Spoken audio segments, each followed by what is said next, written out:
What's going on, guys? Alright, so I hopped onto Anthem today to kind of show you a new creative storm that I built.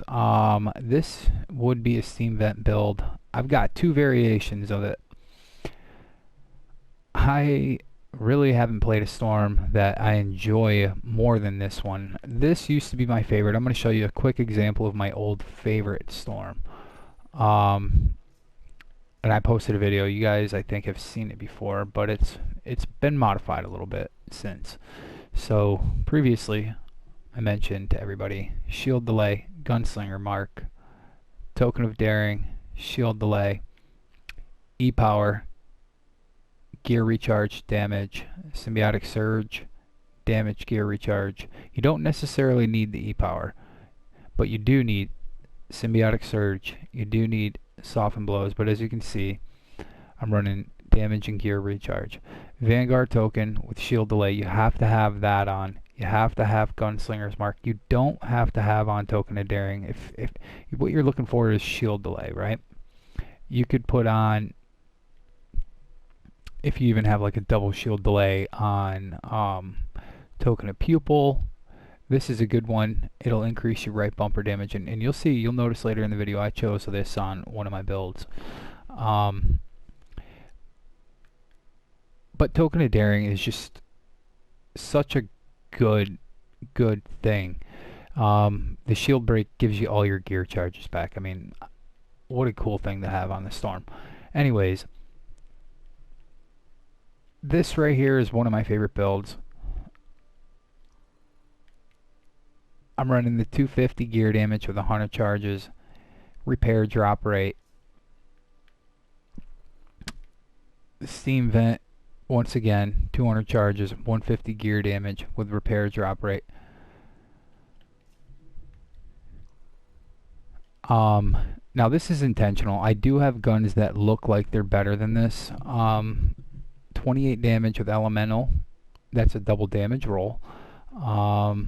The weak point damage is kind of what I'm going to lean towards in this video. So this weak point damage, man, is insane. You wouldn't even realize it until you start making builds and like really testing stuff out. Like this, I can't emphasize it. You don't want too much, but you don't want too little. On this build, we'll add it up, and I'll show you at the end. But anyways, close encounter, not really meleeing, but anyways, Gravedigger, quad damage, armor, gear recharge damage. This is my old favorite build, and you'll see the little bit of detail changes that I have going on in my new favorite build. Double gear recharge, Anthem Grace. So that's that.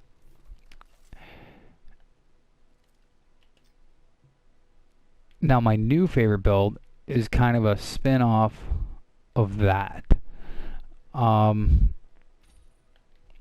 It's basically a steam vent build. A little bit has changed. Binary star, no more 2 charges. We're going to run 1 charge, and we're going to focus on gear recharge with R1 recharge. I love this roll. To me, this is a freaking god roll. Pickup radius with support recharge, 30-30. Doesn't really get much better than that. Steam vent, now I still don't have a max damage. I'm running a 225 with 100 charges with the pickup radius. Those are my 3 rolls that actually do something. The weapon damage, I'm not using it.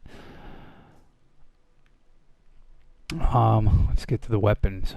Now we switched it up from the close encounter, and you'll see why later. 26 damage. This is a triple damage gun with R1 recharge. I don't know if you noticed, but I'm focusing on that. You'll notice I switched my binary star up. I'm still keeping the quad damage.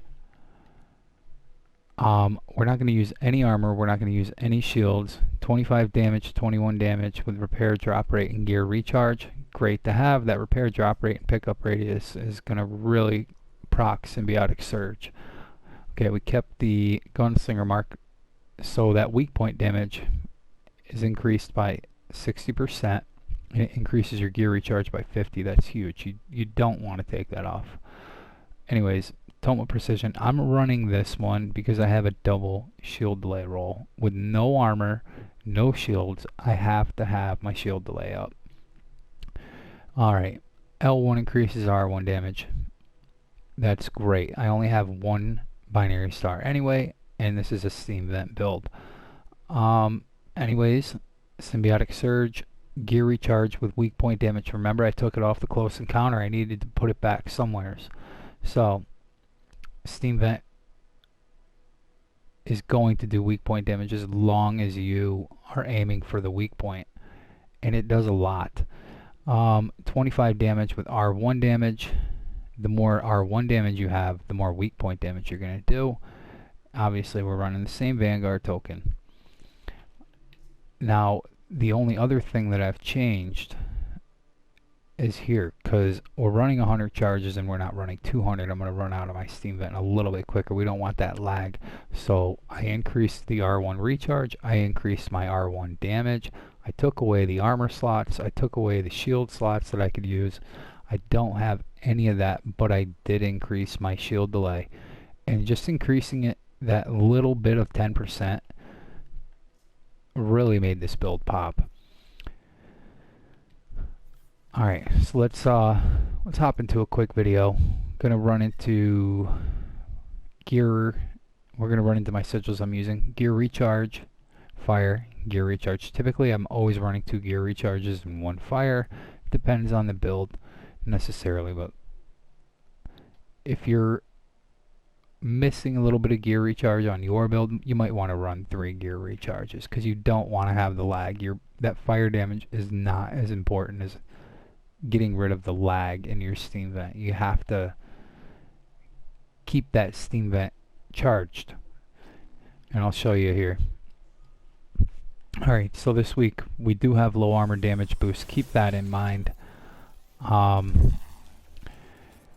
When my armor damage is low, I will be doing a fuck ton more damage. Excuse my language, but a fuck ton.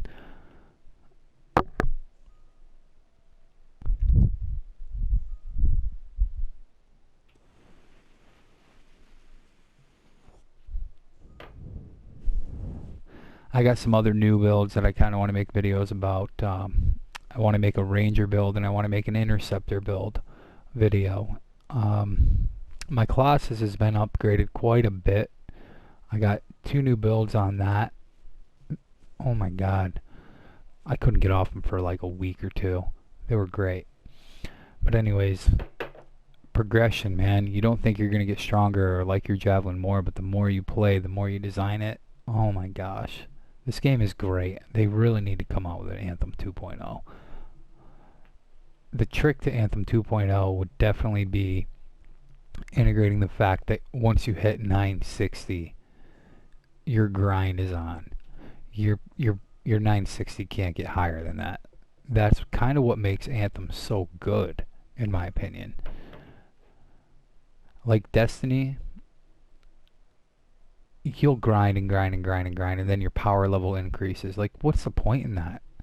What is the point? Now I gotta redo everything all over again? Nah, no thank you. I mean, unless you're literally sitting at home doing absolutely nothing with your life, then I don't know. You still can play this game a fuck ton and get nowhere sometimes. But if you put the time in, you can definitely create what you want through testing. A lot of these roles I've deleted, so keep an eye out. That's why I'm making this video.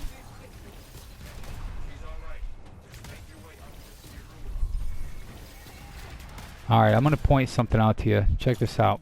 You don't want the lag. See how 1 bar is charging and 1 bar is white? Well, look, you want your second one to always be charged, because if you lose that second yellow bar, you're going to have lag in your steam vent. You don't want that. Eventually I will run out, but not for a while. You get what I'm saying? 7. My theory is if you can get 7 shots off, you're good to go. Now, I'm not going to do the seasonal event, get the multipliers and crap. I kind of want to just make this video quick.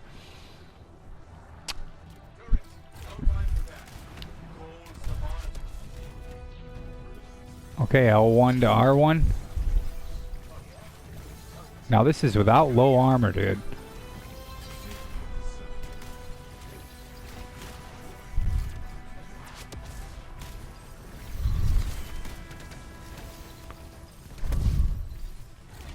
Notice I go for the big guys first. These little guys, they don't matter. They still don't have low armor.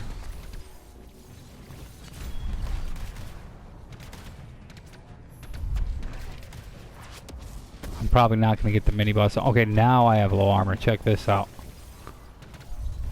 Oh, not anymore. I got my freaking hearts. Pickup radius and repair drop rate. But look at that shield delay working. It's great. I don't have any shields, any armor, nothing. Look at it, just charging right back up. I mean, come on. Just wanted to show y'all. We're going to leave this game now. I'm going to upload the video and move on to the Ranger build. Check that one out. I'm going to label everything in the video as 2.0. Take it easy.